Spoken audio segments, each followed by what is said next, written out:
Okay, ठीक है। तो अब मतलब हमने कल 112 नंबर तक कर लिया था, 113वें नंबर से करना था। तो पहले तो अगर आपको कोई भी डाउट होता है तो आप कमेंट में अगर मैसेज कर देंगे तो हम उस पर रिप्लाई ज़रूर करेंगे, ठीक है। अगर आपको फिर भी डाउट होता है तो अब हम एक मीटिंग अरेंज कर लेंगे जिसमें आप अपनी प्रॉब्लम का सोल्यूशन ले सकते हैं, ठीक है। अब इसमें early marriage and family planning से स्टार्ट करेंगे। What is the legal age of marriage for boys and legal age for marriage for girls, ठीक है। तो देखो इसमें से लीगल एज तो हम सबको पता है, बॉयज़ के लिए 21 और गर्ल्स के लिए 18, पर आपको अपने मन से नहीं लिखना है। वो जो एडवाइस करेंगे, मतलब वो जो बताएंगे, जैसे उन्होंने अगर उनको लगता है 20 है तो 20 ही लिखेंगे, जो भी वो बताएंगे, जो रिस्पॉन्डेंट बताएगा वही लिखेंगे। फिर अर्ली मैरिज के क्या क्या डिसएडवांटेज है ये आपको लिखना है।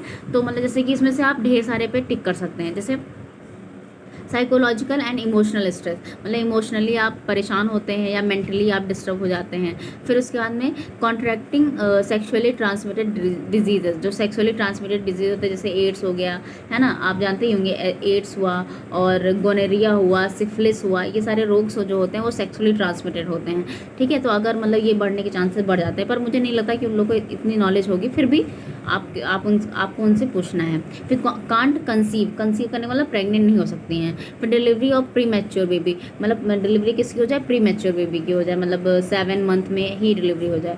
फिर under weight baby, under weight का मतलब जैसे अगर 5 किलो का वेट मिनिमम माना जाता है, मे बी, तो उससे कम का वेट हो, ठीक है। मदर बिकम वीकर, मदर क्या होती हैं, वो वीक हो जाती हैं और मदर जो है बेबी का ख्याल नहीं रख पाएंगी, सीधी सी बात है। फिर भी जो वो बताएंगे उसी पे ही टिक करेंगे आप।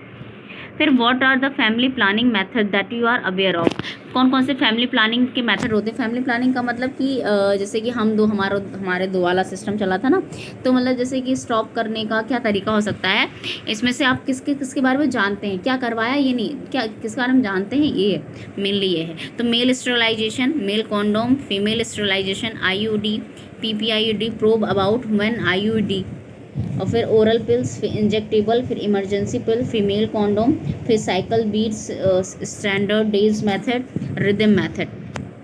मतलब कि मेल स्टेरिलाइजेशन का मतलब जैसे कि जो मेल पार्ट होते हैं उसको क्या कर देते हैं, कट करा दिया जाता है इस तरीके से। फिर मेल कॉन्डोम के बारे में आप लोग जानते ही होंगे। फिर फीमेल स्टेरिलाइजेशन का मतलब वही चीज़ होती है कि वहाँ से जैसे कि अगर फैलोपियन ट्यूब है तो उनको कट करा दिया जाता है, तो इससे क्या होता है, फीमेल स्टेरिलाइज हो जाती है। फिर IUD में जो हम कुछ डिवाइसेस यूज़ करते हैं जो यूट्रस वगैरह के अंदर इंसर्ट कर दिया जाता है, फिर वहाँ से प्रेगनेंसी नहीं होती है। फिर ओरल पिल्स हो गए, जो दवाइयाँ खाई जाती हैं। फिर इंजेक्टेबल मतलब जो सुई वगैरह आती है, इंजेक्शन आते हैं। फिर इमरजेंसी पिल, कुछ पिल्स आते हैं जैसे अनवांटेड 72 वगैरह, ये। फिर फीमेल कॉन्डम एक टाइप का होता है। फिर स्टैंडर्ड डेज मेथड, जैसे कि सब कहते हैं कि प्रेगनेंसी मेंस्ट्रुअल साइकिल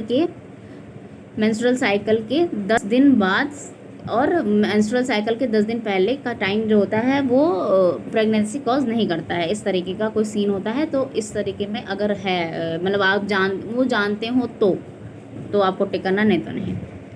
फिर which are the sources from where you have received information on the contraceptive you just mentioned, ठीक है। मतलब जो सारे आपने तरीके बताए हैं, तो इन सब के बारे में आपको कहाँ से पता चला है, TV से, रेडियो से, न्यूज़पेपर से, बैनर से, वॉल राइटिंग से, पपेट शो से, हस्बैंड से, सास से, ननन से, सिबलिंग से, मतलब भाई बहनों से, डॉक्टर से, NM से, JNM से, आंगनवाड़ी से, आशा से, केमिस्ट से, फ्रेंड से, रिलेटिव, नेबर्स, इन सब से। तो इन सब से आपको जिससे पता चला हो आप उस पर टिक कर सकते हैं, एक से ज़्यादा भी टिक कर सकते हैं। फिर who in your family decide about family planning issues, कौन डिसाइड करता है, आप खुद करते हैं, आपके हस्बैंड करते हैं, या आप दोनों मिलके करते हैं, आपकी सास करती है, आपके ससुर करते हैं, या कोई अदर करता है।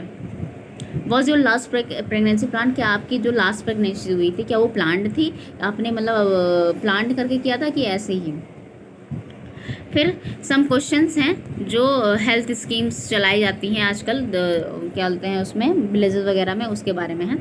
तो VHND, village health and nutrition day जो है वो AWC पे क्या किया गया था, आंगनवाड़ी जो केंद्र होता है वहाँ पे चलाया गया था। क्या आपको पता है इस बारे में।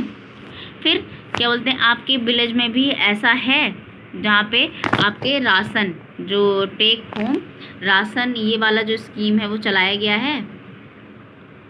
ठीक है। जैसे VHND है तो वो क्या करती है, जैसे कि जहाँ पे इम्यूनाइजेशन होता है, मतलब जहाँ पे वैक्सीनेशन होता है, वहाँ पे वो क्या बोलते हैं, होम राशन देती है। तो क्या ऐसा कुछ आपके आसपास हुआ है?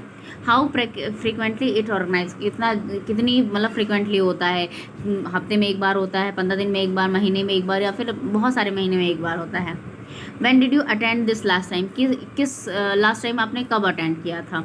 और अगर उन मतलब ये चीज़ उनको नहीं पता है तो आप ये सब नहीं फिल करेंगे, ठीक है। What service are you aware of provided by ICDS? ICDS जो है वो चाइल्ड डेवलपमेंट केयर टाइप का होता है।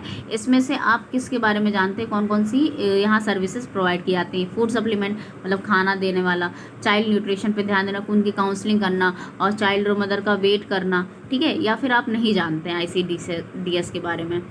What are the service you receive from ICDS? अगर नहीं जानते होंगे तो करने की ज़रूरत नहीं है, जानते होंगे तो फिर आप इस पर टिक करेंगे, ठीक है। जो भी आपको मिला हो, फूड सप्लीमेंट मिला हो, या चाइल्ड न्यूट्रिशन मिला हो, काउंसलिंग मिली हो, या आपका वेट किया गया हो, ठीक है। अब वाटर और सैनिटाइजेशन के बारे में, यहाँ से आपको मतलब ये है कि आपको कहाँ से पानी मिलता है, ठीक है। आप यहाँ पे एक से ज़्यादा पे टिक कर सकते हैं।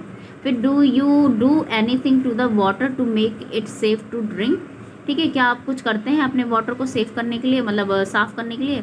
What do you actually do, अगर मतलब आप करते हैं तो क्या करते हैं, ठीक है। बॉयल करते हैं उसको, मतलब उबालते हैं, या वाटर गार्ड लगाते हैं, मतलब कि वाटर गार्ड मशीन होती है वो लगाते हैं, या ब्लीच या क्लोरीन डालते हैं, ठीक है। या फिर उसको कपड़े से छानते हैं, या उसको वाटर फिल्टर यूज़ करते हैं, या फिर सोलर डिसइंफेक्शन मतलब धूप में रख देते हैं, या फिर मतलब उसको ऐसे ही छोड़ देते हैं, फिर उसको सेटल डाउन होने देते हैं, या फिर जैसा रहता है वैसा यूज़ कर लेते हैं।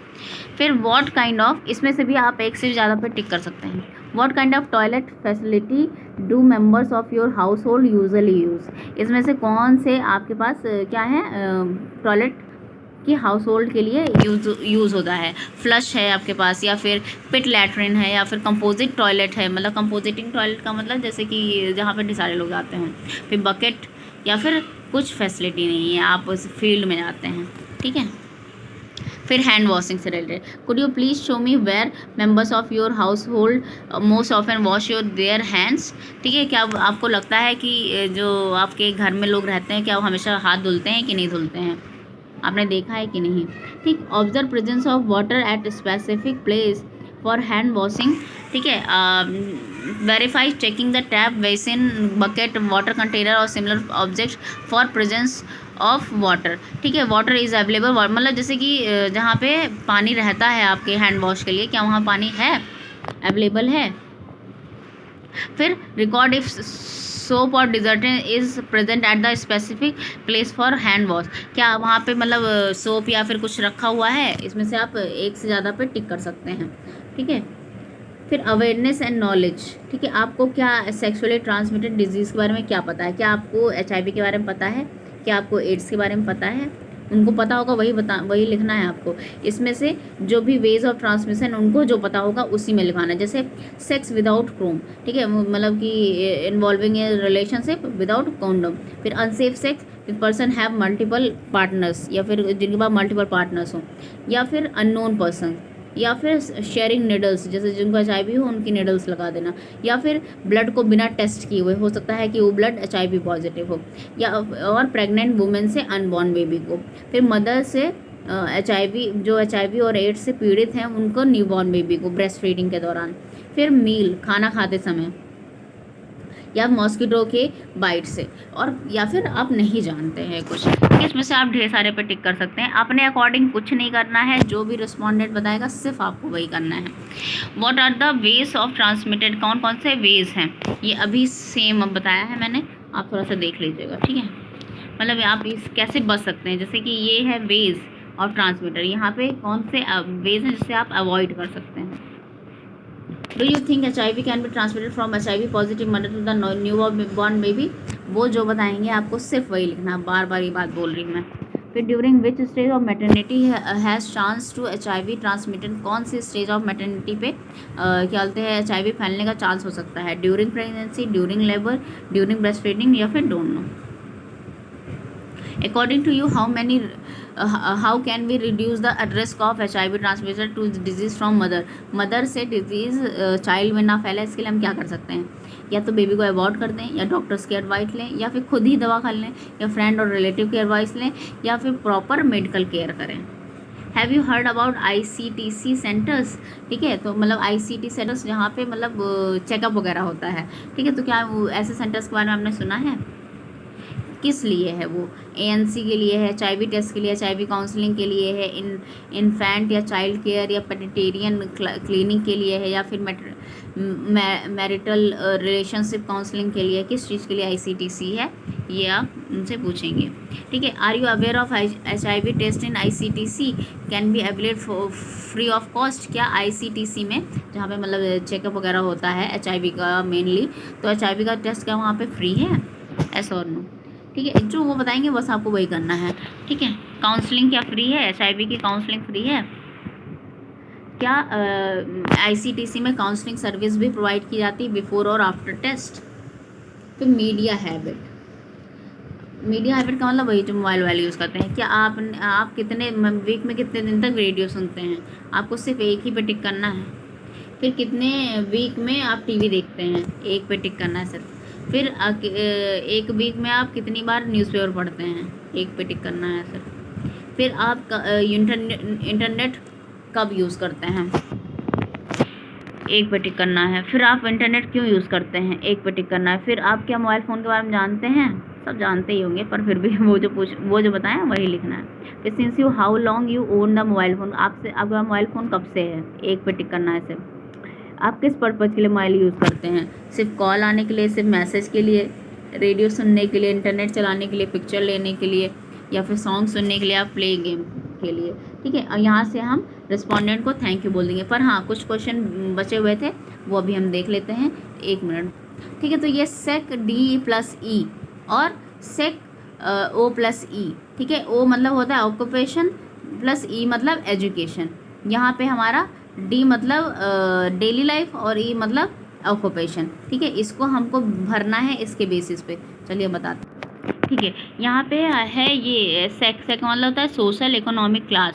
कौन सी क्लास है? तो देखो, अनस्किल्ड वर्कर। अब यहाँ पे है एजुकेशन, ये है एजुकेशन का मतलब इलिटरेट, तो E2। ठीक है, मतलब अनस्किल्ड वर्कर है। अनस्किल्ड वर्कर का मतलब ऐसे लोग जो जैसे लेबर वाला काम करते हैं। ठीक है, जैसे मतलब गड्ढा खोद दिए, आपने कहा गड्ढा खोद दीजिए, गड्ढा खोद देंगे, आपने कहा सामान इधर ले, तो इस तरह वाला काम। ठीक, अगर उन्होंने 4 साल तक स्कूल किया है तो E2, तो इसका हो जाएगा E2। फिर इसका स्कूल 5 से 9 साल तक किया हो तो E1। फिर SSC या SSC और HSC का मतलब होता है हाई स्कूल। ठीक है, हाई स्कूल और इंटर। ठीक है, और यहाँ पे हाई स्कूल और इंटर बट नॉट ग्रेजुएट और ग्रेजुएट और पोस्ट ग्रेजुएट पर जनरल। और यहाँ पे प्रोफेशनल का मतलब जैसे B.Ed किया हो उन्होंने, MBA किया हो उन्होंने, प्रोफेशनल डिग्री ली हो। ठीक है, स्किल्ड वर्कर में जैसे मिस्त्री हो गए, इलेक्ट्रिशियंस हो गए ये। फिर पेटी ट्रेडर्स का मतलब जो छोटे मोटे ट्रेड करते हैं। फिर शॉप ओनर्स का मतलब जिनके पास शॉप हो खुद का। ठीक है, नन का मतलब जो कुछ नहीं करते हैं। फिर 1 से 9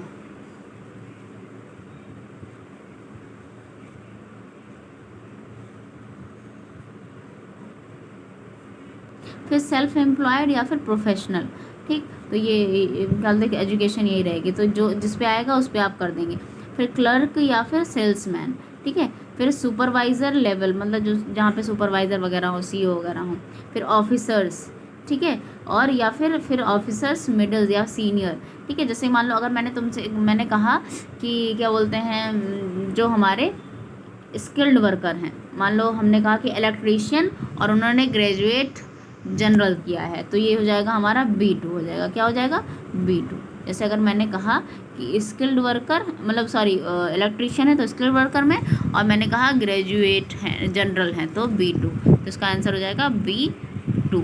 ठीक है, ऐसे होता है। फिर इसके अंदर आगे बात करेंगे एसेट, एजुकेशन प्लस एसेट। तो यहाँ पे है हमारा कोड क्या है, ये है हमारा। ठीक है, तो